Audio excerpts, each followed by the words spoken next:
Good evening, and welcome to Critical Role. Oh, wait, I used that joke last week, didn't I? Yeah, you did. Okay. All right, sorry. Can't use that again. Welcome to Lawfully Chaotic, Season 4, Episode 18. I am joined once again by my trusty cohort, Jason Baldrick of TTRPG Academy, the finest storyteller in all the realm. Oh, that's so salty. Thank you for joining us tonight. Oh my God, nobody's in chat. I forgot to put a thing up today. Let's see who What a pops shock. in first. It's What a either going to be Andy or 3 miles.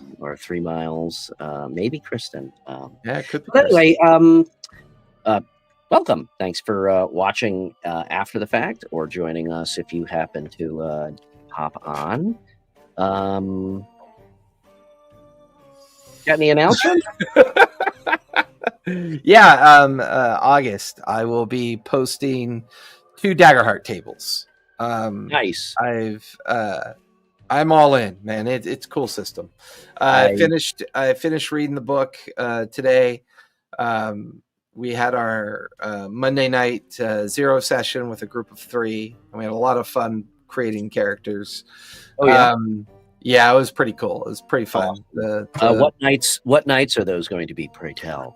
Well, our studio night is Monday night, so every Monday night at 7:00. Then the other one is going to be Saturday, and Friday are going to be the 2 game slots for. What time Friday? Friday probably 3 to 6 is going to be the Friday slot, and then Saturday probably going to be 11 to 2 on Saturdays. So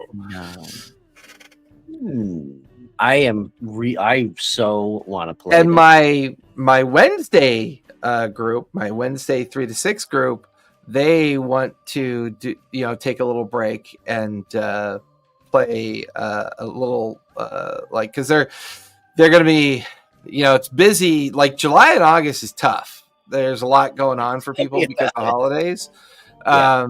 So there's going to be a couple people taking extended days. I've got one player who's actually going to be gone for 2 months. He's going to be gone for July and August. And we don't want him to miss too much of the main campaign. So it looks like we may do a 2-month Daggerheart campaign where we just play Daggerheart for 2 months with one person down. But we're thinking of having new people come on for the 2 months as well. A couple of the other players are going to be intermittent through the summer as well because they have commitments that they have to hold to for work. So we're going to, put together a 2-month campaign with a couple new players and probably not play every week, probably play every other week because of schedules. Summers are usually rough for me, but this year I'm okay with that because I've got so many projects at the ranch that I'm trying to stay ahead of that I can, and now that I'm not with RPG Club anymore, I can afford it. What a my July is pretty much already just not shot to shit. I mean, but in terms of like game time, it's shot to shit. And then first week or week and a half in August. Well, man, July 4th is next week. I know. Friday, 4th of July. I don't know how it is for you, but in Chicago, I mean, our season, it has definitely shifted by like a month. Okay. Yeah. Summer usually for us realistically starts at like June 1st. And then, now we can expect, September is still hot. October's a toss up, and it's, it's very easily possible that October is still in the 60s, throughout the whole month, or even 70s. But man, like, we didn't really, the first 2 weeks of June were fucking horrible here. It was still like, around 50 or, under 55, and it was rainy and shit. So it literally feels like summer just started. And like, to your point, July 4th is. Well, yeah, for Southern California, I mean, all the kids get out of school end of May, first week of June. Mm-hmm. But for me, it doesn't feel like summer until 4th of July. When 4th of July kicks in, it's like, okay, summer's here, because we have a little tradition that we started a few years ago where we hang out in the front of the shop, in front of, the studio and the shop. There's a big giant park across the way from us called Valley Wide Park. And they do the city fireworks there. So when they do the fireworks, they close off the whole street by our shop. Yeah, that's cool. So, we come early. So you have front row seats. Front row seats, no crowd, nothing. We have to be here a little bit early before they close off the street. But we park. We prep all the food and we do all the fun stuff. And and then we're here until the fireworks over. And because we're at the shop, we can hang out. We got a bathroom. Yeah, we got our break room. We got, we got all the luxuries there. We used to take the boat out for the fireworks because it's pretty cool on Lake Michigan. They shoot them off right downtown off of barges, right off of Monroe Harbor, which is right downtown Chicago. And if you get out there, not super early, but if you don't get out there last minute, you can get like front row, meaning it's flying like literally right over your head. But man, it is such a fucking amateur hour shit show. As soon as the fireworks done. First of all, this is way off topic for Lawfully Chaotic, but nobody knows how to set an anchor correctly. So everybody's drifting all over the place. Everybody's drinking, and as soon as the fireworks are done, you would think that it was the zombie apocalypse. Every fucking boat is motoring back, and it's just an absolute clusterfuck. So. It's funny though, because it is a good topic, because it makes me wonder if everybody just assumes they'll have time to game in the summer, and then when summer arrives, they're like, oh, there's like a million other things. Because here, nobody wants to be sitting inside in the summer because our summer is it's a short summer. It's only 2 months, right? I mean, really, it's just July and August.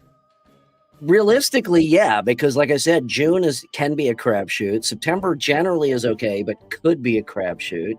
So it's hard. I mean, my Wednesday night game, one of the guys is gone for 3 weeks. So yeah. Anyway, boy, it's quiet in here tonight. They're saying your Twitch studio is down. That people are going to your Twitch link and nothing's happening. Oh, really? Yeah, I'm checking that. Oh, I stopped using Twitch. I'll throw it up there. There. Now we're twitched. Oh, that's right. You're just using what you're using. I wanted to move everything over to YouTube. I probably should give it some time and actually direct people that way. So, my bad. I thought you and I were the last people left on Earth. Like it was. I Am Legend or something like that. Weird. Right, well, until somebody else joins us, I guess it's just you and me. Well, it's like 3 Mile and Xander were both like channel says offline. So there we go. Iberg's up. Yeah. Thank you. You win. That's Xander. Yeah. Channel is up now. Yeah. So. Xander, I was saying, I'm trying to move everything off of Twitch, although I guess I could leave it up there, but I'm trying to move everything over to YouTube, but I'll include Twitch from now on. Going over to the YouTubes. You see over at the YouTubes, it's full of tubes at the YouTubes. Yeah. So, not to repeat ourselves over the past 2 sessions or episodes, but I am falling in love with Daggerheart every single day. Well, now that I've had some time to interact with it and remind myself why it was so much fun during the playtest, and I've been watching The Age of Umbra, and same. You can't help but watch a lot of the other people's reviews and stuff like that. And I guess I would say that watching other people's reviews of Daggerheart, a lot of people don't understand it. Like, a lot of people want those clicks and that clickbait, and they want to do that. They want to do that. The kind of the D&D killer compare conversation. I'm just like, what? that's purely a clickbait thing, and I get it. I know. That's the people that are doing that. That's why they do that. I don't know if you've noticed, but I've mellowed a little because I don't have the fucking energy anymore for like everything to be a catastrophe or it's like Jesus Christ. Can we just get over it? D&D's not going to die. Nothing is ever going to kill it, period. Okay? Yeah, it's going through some growing pains right now because of a bunch of reasons that we all are familiar with, but big fucking deal.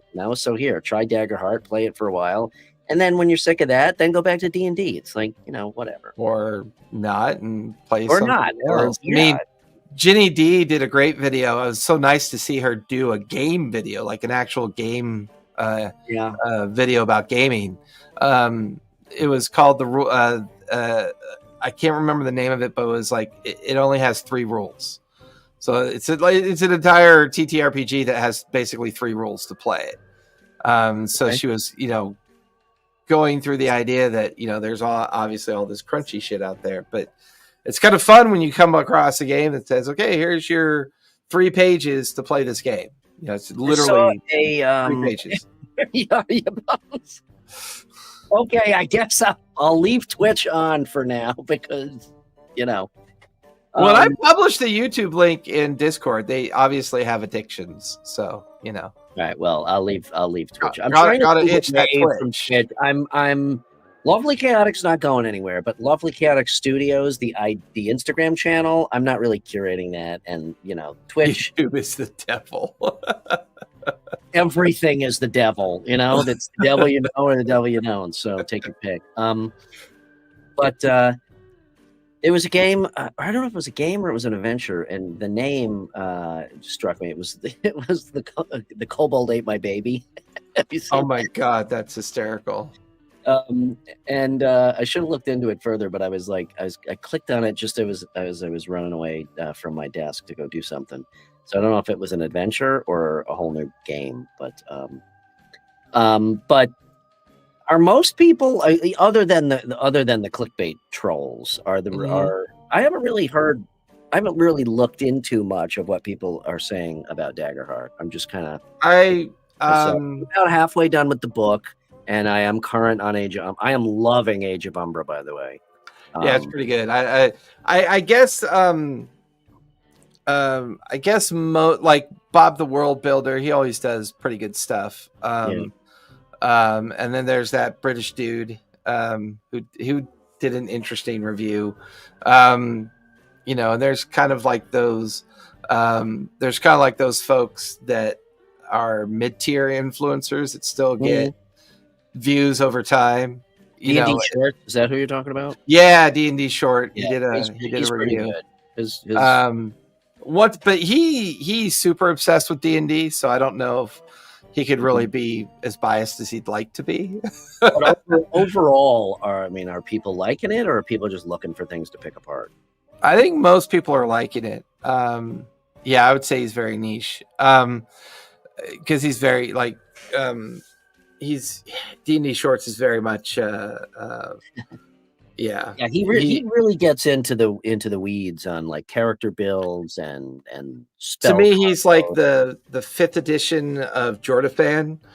If you ever watch Jordafan, he is very much the traditional reviewer of D&D, and Forgotten Realms does a good job on lore. I mean, there's no excuse and no shortage of people out there sharing content.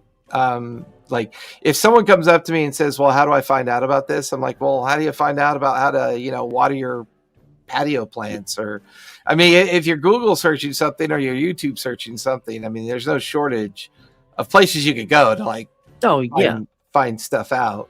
But some have been there were a couple that I think really were a swing and a miss on the intent of the game. And there were quite a few that were just mid-tier, that they gave it a review. And I think the concerns I think people had doing reviews of it, that the open licensing in Daggerheart is a little wonky. It's not as friendly as you'd like it to be. So I haven't looked into it yet, but I thought that it was supposed to be pretty.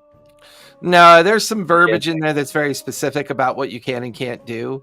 That could be a little confusing to people. Like they don't want you just freely using the Daggerheart name. It's like if you want to create something for Daggerheart, there's very specific wording that you have to copy paste, into your stuff that you make. Included with the Daggerheart system or made for the Daggerheart system. Like it's very simple, but it's very specific, and they want you to copy and paste it from their licensing before you publish it or present videos or present. Okay, so what is their stance though with ownership? Because that was the whole thing about the OGL, with WotC and stuff. Is like, as far as that's concerned, that's fine. I mean, they published a license and they publish separate content that you're allowed to use. So it was pretty straight. I think some people were just hoping that they'd be more free, if that's a phrase. Can you be more free? I don't know. I mean, I've barely even want to mention it because when you go to the Daggerheart website now, Daggerheart website is so prime for being something very big. They've built an infrastructure for the game to not only to support the game as it exists, but they built a community called Into the Void, where it's a player test community where you can play test everything that they're about to errata publish or sub-publish or release.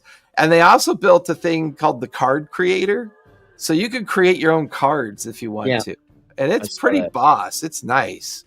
I would imagine that is very freedom isn't free at cost. I would imagine that there are grand plans for it in terms of content. Hopefully, as well, there should be. I mean, there better be because it is a D&D killer. Well, it's not, but I think I'm joking. I think they have to align themselves with online play. Online play isn't going away. If anything, it's going to continue to grow. And right now, it's not super easy to play online. I mean, you can head over to Demi-Plane, where a lot of the content's online there. So I actually purchased that. I actually bought a sub on Demi-Plane, and I purchased that digital pack for that card. So that tells you, for me to purchase another subscription or something, that tells you how much. Yeah, I mean, I personally won't do that anymore because the pricing model over at Demi-Plane is just too severe on the tax. It's like, for me to move my platform over there was going to cost everyone an extra $5 a month, or $5 a seat to play. Well, you and I are very different in terms of our needs for a VTT. True. System. Yeah. I don't blame you for that. But I was like, it was $35 to buy Daggerheart. Even though I thought it was supposed to come with a PDF, but I couldn't for the life of me figure out where to download that PDF. Yeah, that's part of my problem with. I bought the deluxe edition, and now I have 2 sets of core edition because I ordered one from Amazon, and then I got impatient, so I went to my local game shop and I bought another one. So now I have 3 copies of the game. And, I still bought the digital pack. But I will say that if you are looking for a VTT, that's probably the way to go, because I think the PDF that comes with the book, if you can figure out how to get it. Well, I thought they had an electronic character generator on Demi-Plane for it. So the PDF that comes with the book, and that's another reason that I was like, fuck it, I'm impatient, and also it's my local game shop, so yeah, whatever, I bought another copy. The PDF that comes with the book supposedly is just it's just a PDF of the rules. Demi-Plane is basically their version of D&D Beyond. The character builder works really well. I haven't played with it yet, but I did create a full character. There were no bugs at all. The book, the digital version that you get with Demiplanes pack is more like D&D Beyond, where it's indexed and searchable and all that stuff. So it is different than just a traditional straight up PDF of a rule book. Right. So, like I said, it was another $35, and it's like $5 or $4 a month if you do annual for the subscription. And so whatever. Right. I will say though, that one thing just kind of irked me, and like I was looking, so I was trying to figure out how to download the PDF.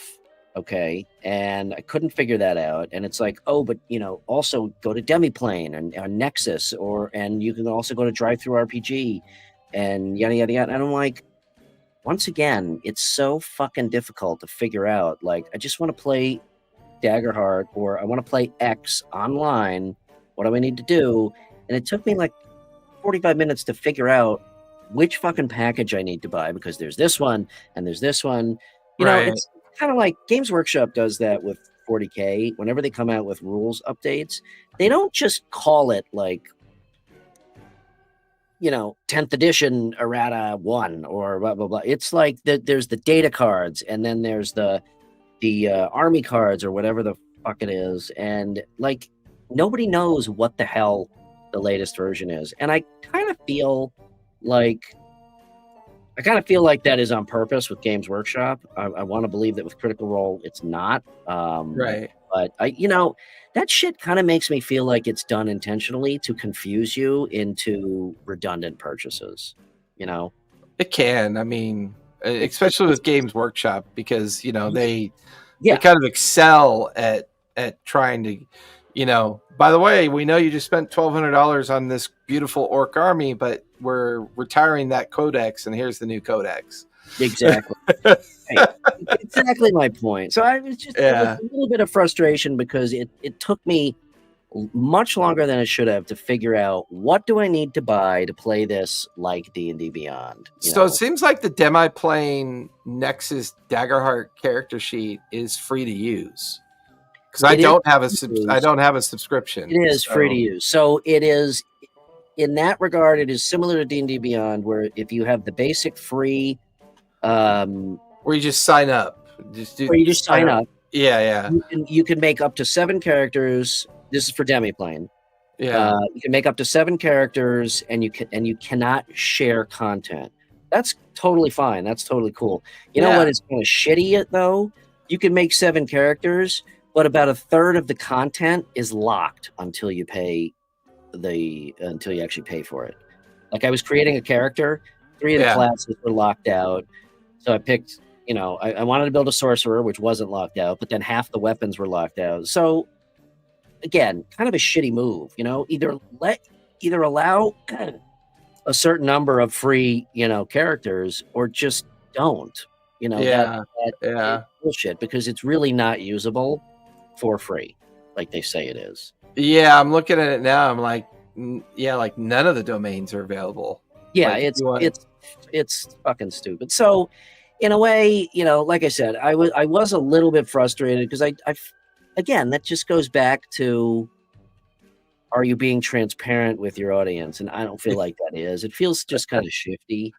Because I went to go click on ancestry name. There's no ancestry card to pick. Exactly, right. So that's why I was just like, you know what, fuck it. I know I like this game. I know I'm gonna buy it anyway. So I just went ahead. Interesting. But once you pay for the subscription and you pay for the pack for the game, it is like D&D Beyond, where it's unlimited characters, and you can share content with people that are playing in your campaign. So this is the first time I've used Demiplane. The character builder seems to be. It seems to work really well. I don't think it's quite as robust as D&D Beyond, but I can't accurately make that claim yet, because I haven't actually played. I think D&D Beyond has a little bit more functionality, but in character building, and I was in and out of the builder, a bunch of times, and back and forth with the rules.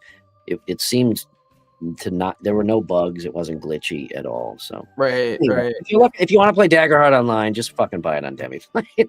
Yeah, it seems to be the way Moral to go. Yeah, it does. Because if I hit the subscribe now button, well, I mean, really, unlimited characters for $5 a month ain't that bad. If you do annual, it's $3.90. It's $4 a month if you do annual. So no, it really isn't. You know, the problem why I struggle with that annual purchase. Who's to say they're going to be there all year? Who's to say their company is going to last? See, I hate that annual thing because it prescribes the idea that nothing could possibly ever go wrong, and you should pay us a year's worth of your money now. Yeah, and the assumption is we're going to be there for you the whole year. And I'm like, well, that's an assumption. Or you stop playing and you forget about it. And no, I so for the non-annual, it's $1 more. So yeah, it's $5 a month. So it's really not that bad. I mean, it's still cheaper. Well, wait a minute. It's a little bit, if you don't do the annual, it's a little bit more expensive than D&D Beyond. If you do the annual, it's about the same or slightly less. Right. But it does seem to allow you to share like everything. Like you can bring in other players on that. Like I said, you can do so like now that I have the core pack, I'm assuming that I can share that with people that I invite. Well, you're assuming. Can do. Well, again, I haven't practiced yet. No, but it specifically says you can share content. So I'm assuming that it is basically the same functionality as D&D Beyond in that regard. So any book that I buy, I can share with people that I invite into my campaigns. Interesting. So I subscribed, and I still don't see a place to okay, there is a permissions thing, so you can. Well, now, to my knowledge, you still have to buy the digital version of Daggerheart, the $35 digital pack or whatever. Right. Or maybe that's just for the sharing. Maybe since you subscribe, you can use their character builder for free.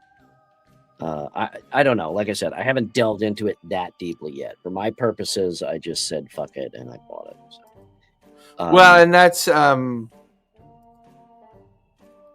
looking. Oh yeah, no, you have to buy the core for $34.99. That's so they're very much like there was another system, another platform that does it this way as well. It's like.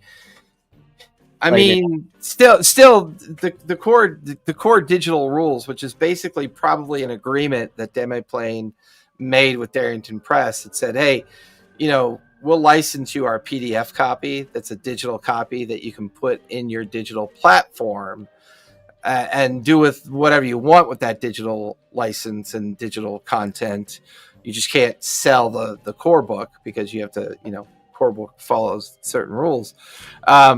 But if you don't want to pay the $75 or $76 for the core book, I mean, you get it for half price at Demiplane. Yeah, so, I mean, that's the thing. Yeah. You still have the option of not buying the hardcover and just buying the digital. I mean, you guys know me. I'm going to do both because that's me. And it does say cross-device access, so it is. There's no app. It is web-based, which is good and bad. I prefer an app just for continuity. Although some would argue, this still, I mean, for digital players who enjoy D&D Beyond's ease of use, because I mean, D&D Beyond, I mean, it is they've finally gotten their shit together to a point that. If there's something on your character sheet and you click it, you get all the information about what you just clicked. It just comes up. Demiplane does that too. That's why you're not just buying a PDF, you're buying the cross-linking of everything on your character sheet. And they've got tool tips. It's actually a really nice character sheet. I imagine that once I start playing with it, it will match D&D Beyond, I think, in that regard. But it is interesting. Like when we were creating Daggerheart characters on Monday, their character sheets are pretty simplistic. The only real crunch that occurs on the character sheet is clarifying the proficiency, because your proficiency brain is thick in D&D versus what Daggerheart's proficiency is and what its purpose is for.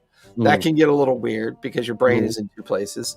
And then, of course, the meat of your character is your domain choices that you make. Yeah.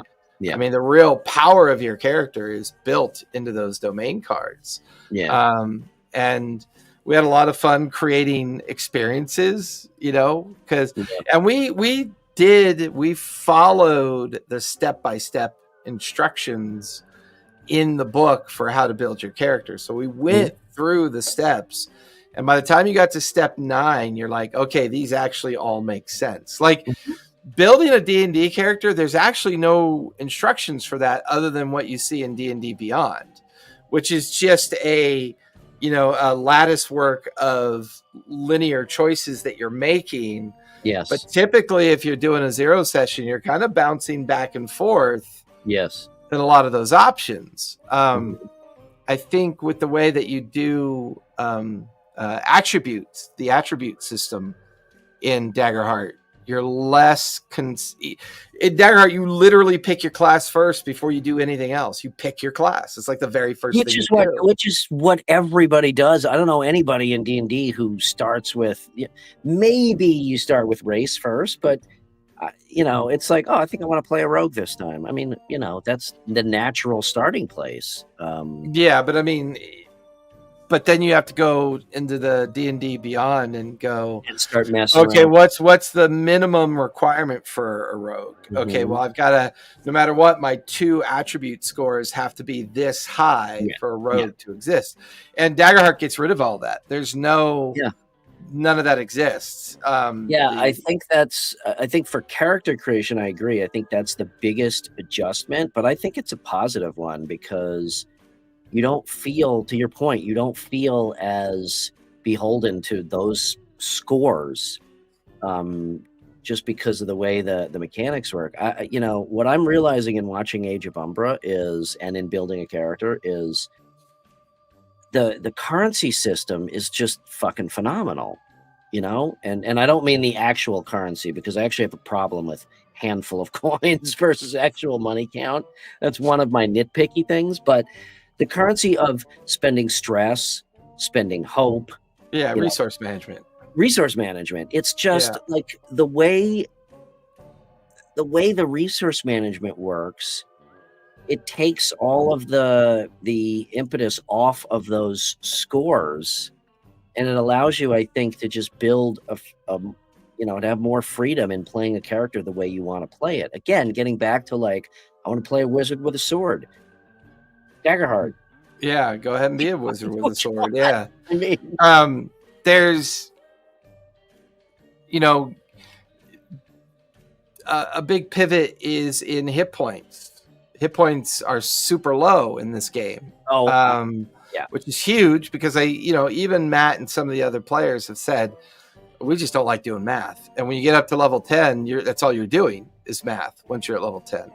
I just love it because it one of my beefs about D&D is the god level hit points. It's just, it takes the realism and the fun out, and it takes the fear out of it. And that's another thing. Even the currency of, you have your evasion, and then if that goes through, you have the choice of knocking your armor down. And then I think the hit point, the damage mechanics are phenomenal. Me personally, and I think probably, this is fair to say for most people, I think the biggest adjustment is the lack of initiative in the spotlighting and people getting used to sharing and taking and giving the spotlight and working as a group. And making that adjustment from having a rigid, initiative order, right, and kind of having that structure. At face value, I like it, but I think it is going to be a big adjustment. I know it will be for me because, again, it's geared toward a more mature table, but I think they did a really good job in balancing. I think they're very specific. I mean, they want you to be a storytelling table. And I think the initiative adjustment is very much in alignment with that. I know one of the common themes in the reviews I was reading and watching on the different channels is how the concern with the initiative method would be that if you're a timid player, you may not feel like jumping in. But I argue the opposite. I think it takes away so many boundaries that timid players feel more kind of currency and feel more licensed to jump in, because if they jump in, it doesn't break anything. Like, the initiative round system in D&D is kind of breaks what people are trying to do, because if you're in the bottom of the row, if you're in that bottom line and you've got this great idea you want to pull off, and then 3 players later it turns to shit, it would have been super cool had they all been able to agree to it at the time that the idea came up. And I think that's what Daggerheart's initiative system does. Its lack of initiative system, it's either the GM's turn or it's the player's turn, the multiplayer's turn. That way they can actually freely talk to each other and decide on what to do. There's no little sand timer flipping going, hey, you better hurry up. Well, when you have 3 or 4 people openly discussing what they want to do, you actually find that it moves a lot faster than you'd expect. And people are doing a lot more than what you'd expect. I can see the point. I do agree.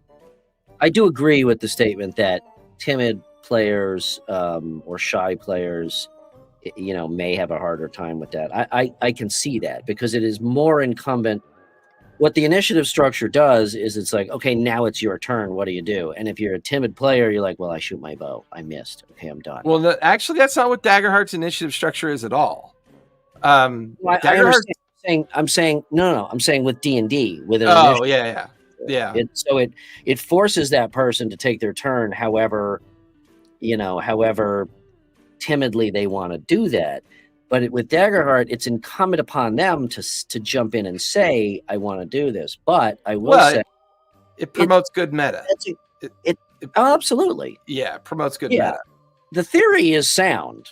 I can see why people say that could be a stumbling block, but that should be overcome by the GM. A good GM should recognize if one player is kind of not feeling like they have the spotlight enough, or not going after the spotlight enough, and the GM should say, hey, John, what about you? What do you feel like doing? What do you feel like? So I understand the concern, but again, I think that it's just solved. And you're right. Watching a group of players who've been playing together for 20, 25 years is not always a good example of what your expectation should be.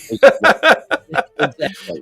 Because a brand new table with brand new people in a brand new environment, a brand new game mechanic is definitely going to be a little bit stressful and a little bit overwhelming to those folks. So I do think this game is geared towards a more advanced.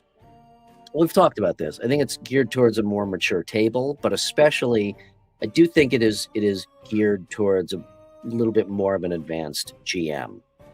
Because I think it is more incumbent on the GM to make sure that the system runs smoothly.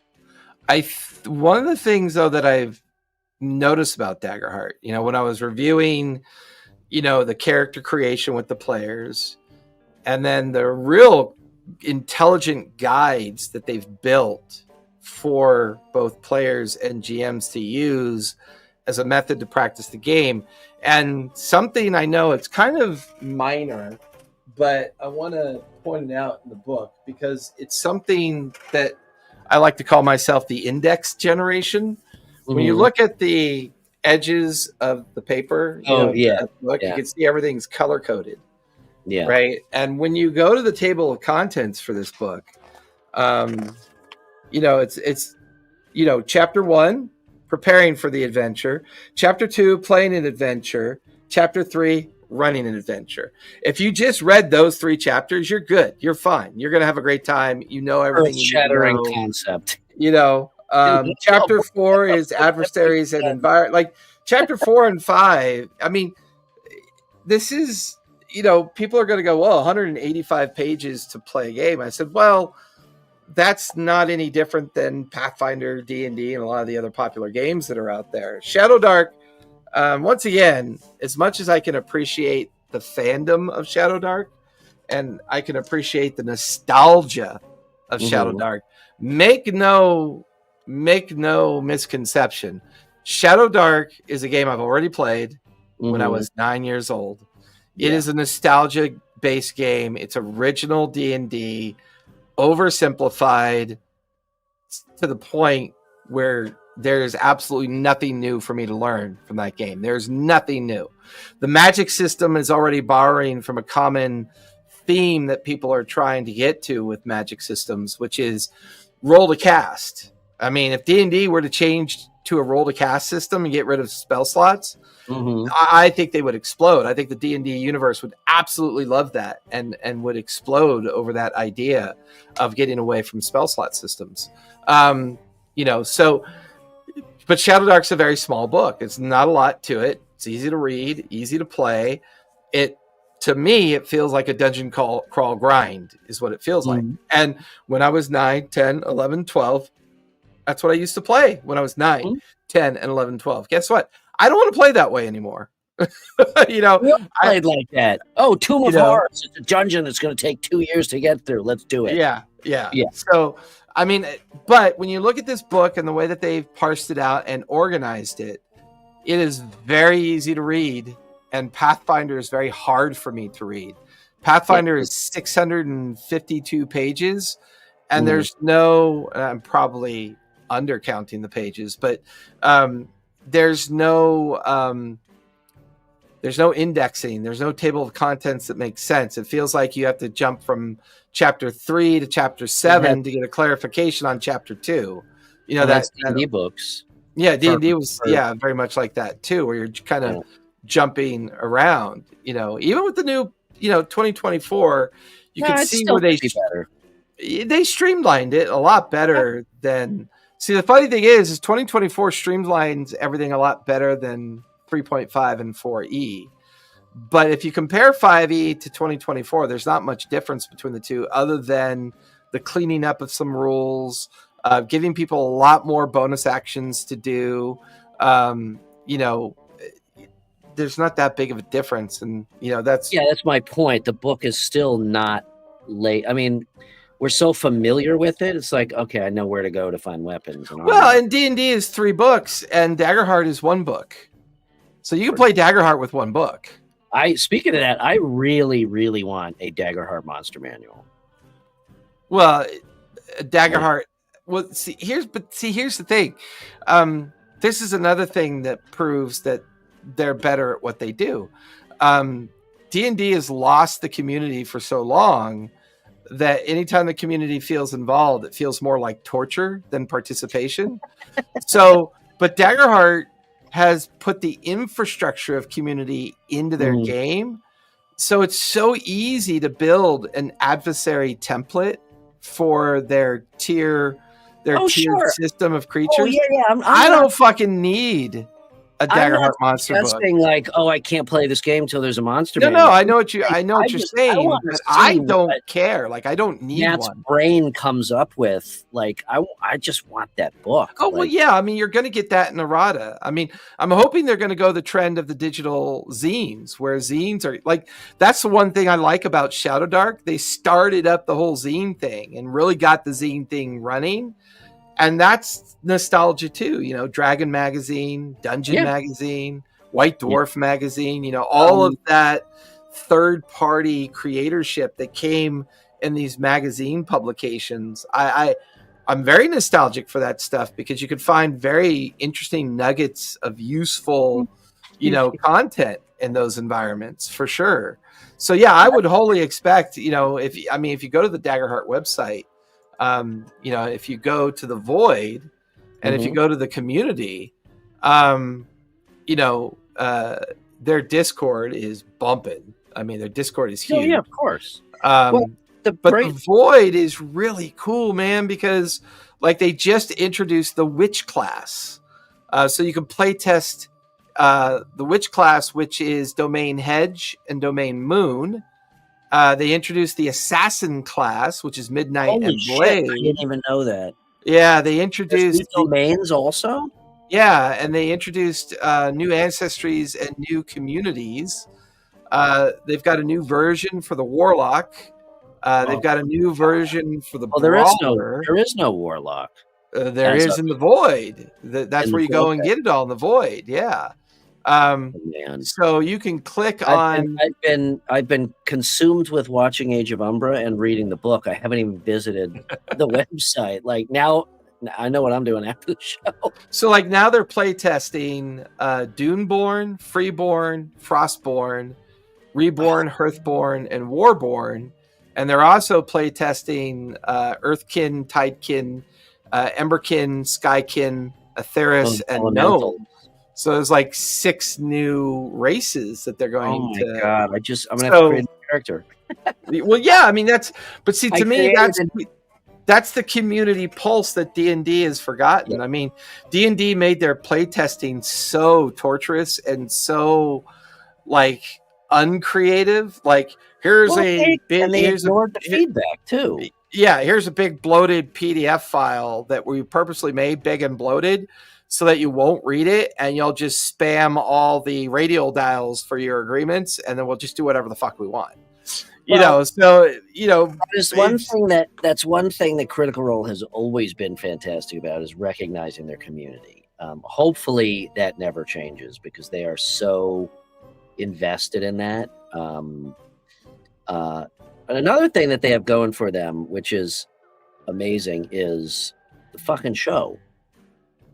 Right? Learning how to play. And you could go, to your point, you can go on YouTube and you could find a million videos of how to play D&D and groups playing D&D and whatnot.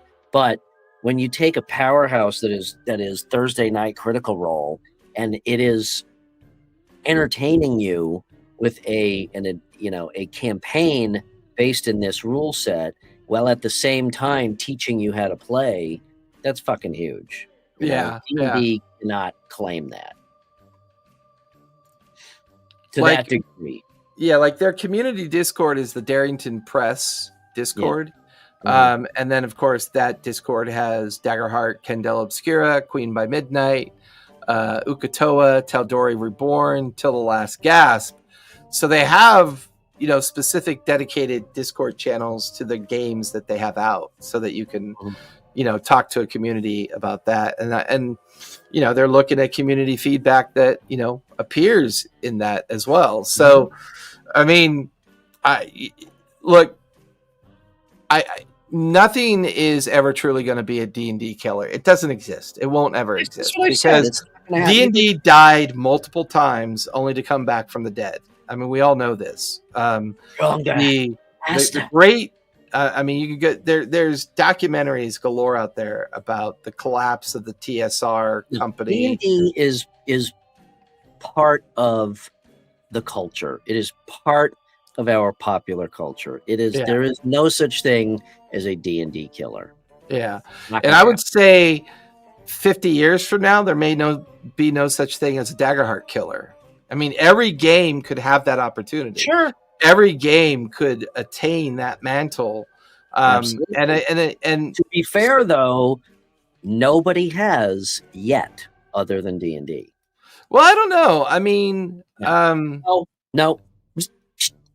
I think Pathfinder built on a 20 with your name on it. Yeah, Pathfinder built a pretty good 15-year culture around Pathfinder. Yeah, my son stopped playing D&D. He only plays Pathfinder. And there's a growing youth culture that finds D&D to be boomerish.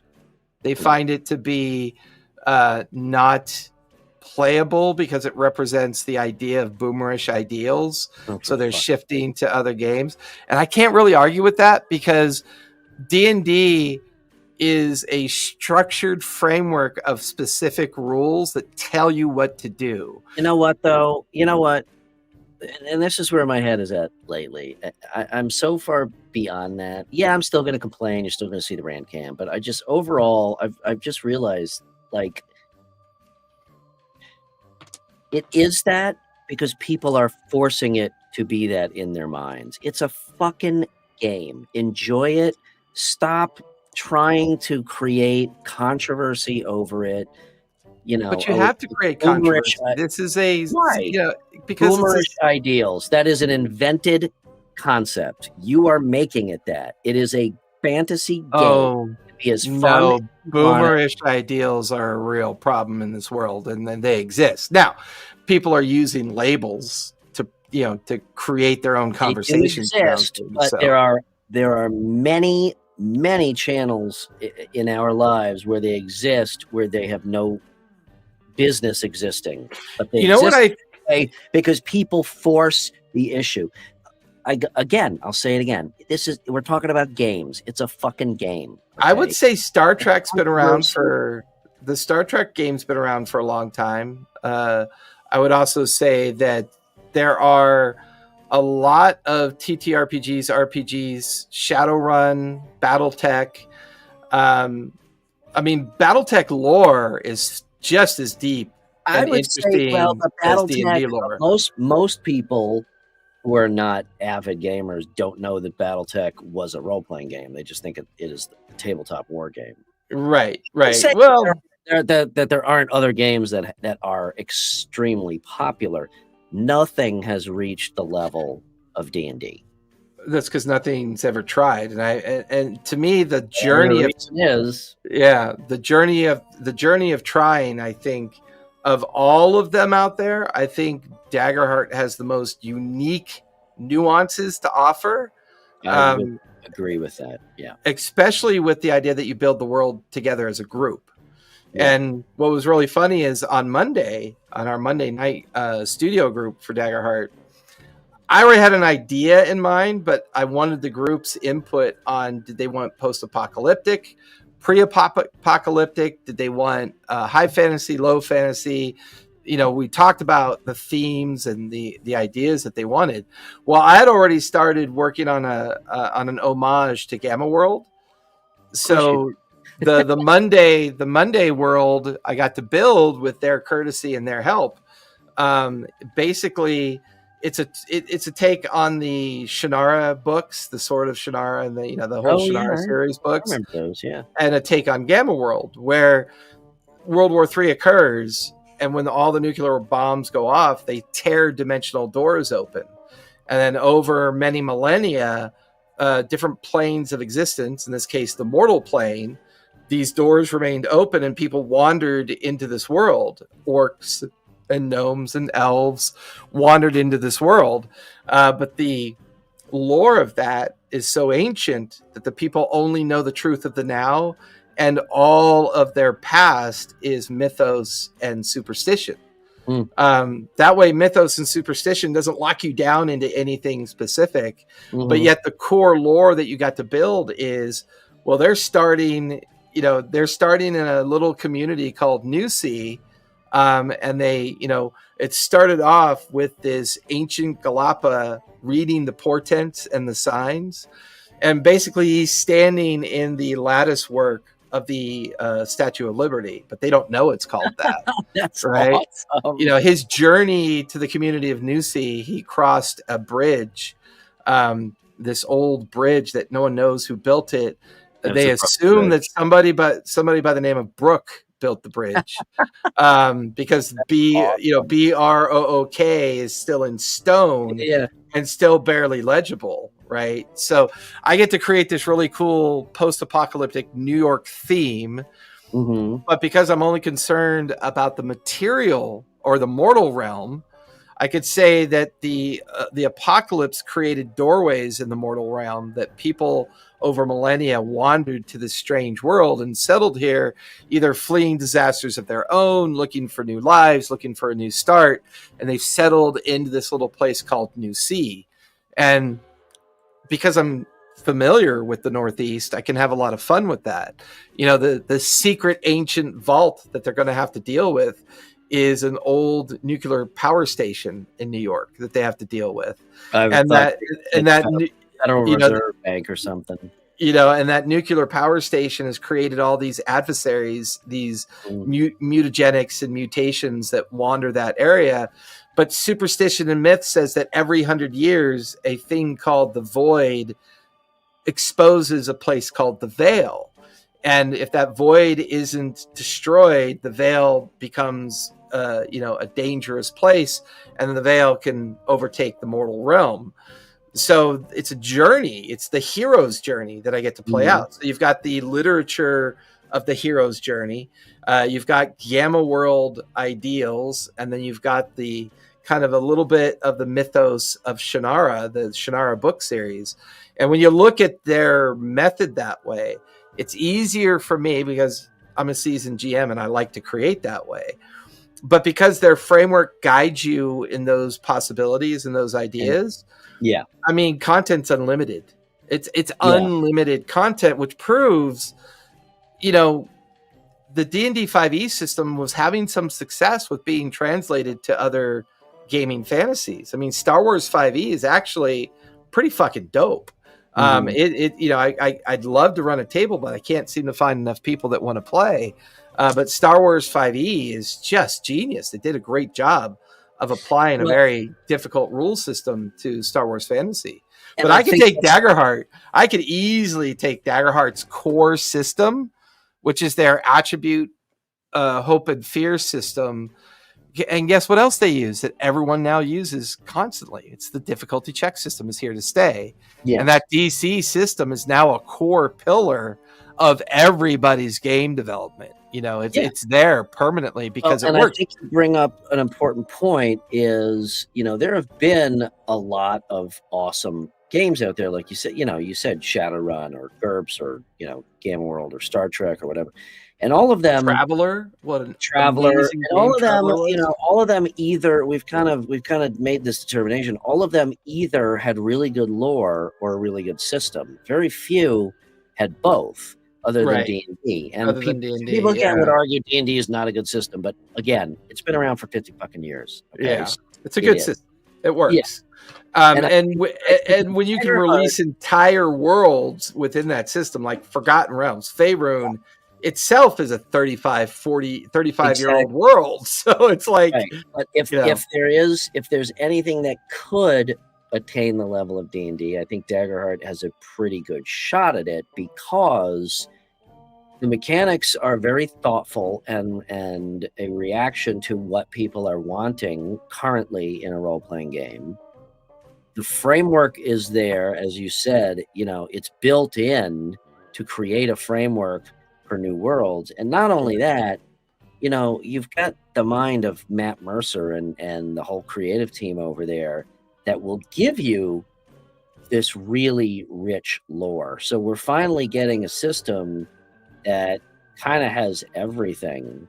And it's not to say that there aren't other good ones coming out, like Cosmere or DC-20 potentially or whatever. Like a streamlined book, an interested in card enthusiasts who like cards, and a very community-driven system. So it's like that's the triad, right? The rule of three always works, right?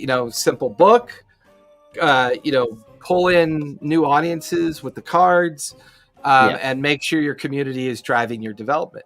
And I mean that's huge. Anything could attain the level of D&D, I think. And this is how you know that it's made by people who read books. The core book has a bookmarker built into it. Yeah, I know.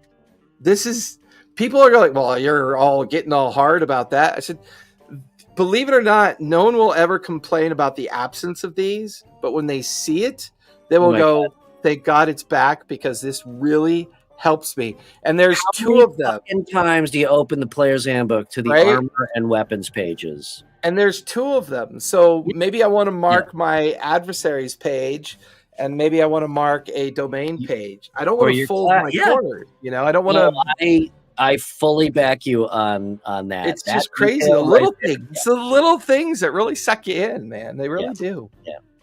Well, shit, we did it. We absolutely killed an hour talking about nothing. Yeah. Well, I'm really excited to play this. I may just come in and work with Ben and teach him how to play Daggerheart. I may do a teach me session. So Sunday, yeah. Oh, I'll ask him like post your schedule first, and then I'll ask him if he's open to that. But on that note, I will not be available next Thursday. I'm taking Thursday and Friday off since Friday's the 4th of July, and I'm making it my official 2-day weekend of doing nothing but working on the ranch, swimming, barbecuing, hanging out, and watching the fireworks. And all that we may take a break then. By the way, I think I have a call with Ivan scheduled for Monday. Oh, cool. Awesome. Yeah, we'll see what that nets.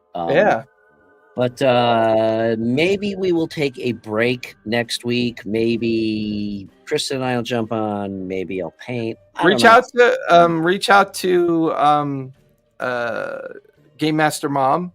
Reach out. I mean, we've had 4 or 5 different people on. Plus you've got this slot you could use for a painting session too, where you could have Andy on, and you and him could shoot the shit and run the paint. By the way, in the Discord, can you send me the content block that you want in your short reels? Because I made 6 short reels out of your painting session, but I have to be able to put something in the description block to kind of guide people to a schedule when you're going to do it and all that. So we're figuring that out. It's not going to be weekly because I know I'm not going to be able to keep up with that. So it'll either be every 2nd or 3rd week. Paintingly chaotic. Well, try and give me some kind of just general description then that I can put into those empty fields. Because right now the descriptions are empty because I don't know what to put in there. I don't want to make any presumptions. So I got you. I did generate the clips from the AI, but I neglected to post them yet. And we're still alive. Hey, Brian, where can we find you? You can find me. Nobody's interested in our housekeeping garbage. Exactly. Like, shut the fuck up. You can find me as always at RPG and Co. At Instagram and YouTube. Visit the website at playrpgandco.com. But Instagram is usually the best place to find me. Shoot me a DM. I love talking about game stuff. I love, you want some advice on painting or GMing or whatever, in as much as I'm able to give it, I'm more than happy to shoot the shit. So hit me up. What about you, Jason? You can find me over at ttrpgacademy.life, which is the website. I'm trying to refer more people to that because I'd like to get 2 more tables opened up. I also do educational sessions as well. So I've got seat tickets and slots available for, if you want to learn how to play D&D, I'm going to offer up Daggerheart. Or if you just want to learn how to be a good all-around GM and how to be a digital GM and the platforms that can help you build your toolbox and all of those fun things. Otherwise, you can find all of my links at Linktree TTRPG Academy. That's got all my links in there. And join us on the Discord. We try to have conversations there, but I think people are busy right now. It's the summer, and summer's there's a lot. There's a lot going on. Yeah, for sure. But on that note, thank you, those of you. TPK. Warpgate, you joined us in IG. I did see you there. Thank you. Thank you all for joining us or watching after the fact. Tell a story, Jason. Play a game. And most importantly, please remember, always be kind. Good night, everybody. Bye.